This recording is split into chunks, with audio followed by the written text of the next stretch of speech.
I want my people to be builders. I want you to be a wise master builder.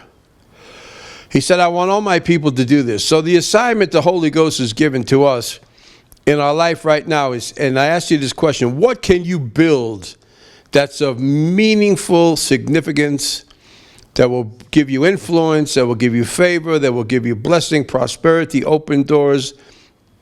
People will seek you out.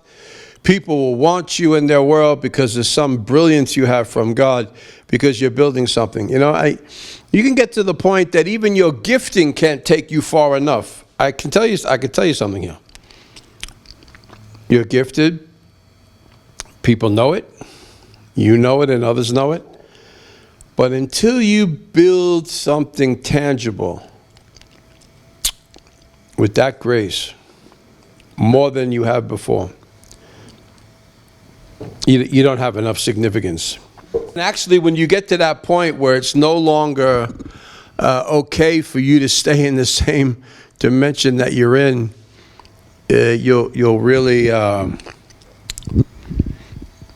you really begin to feel a new grace to want to build something.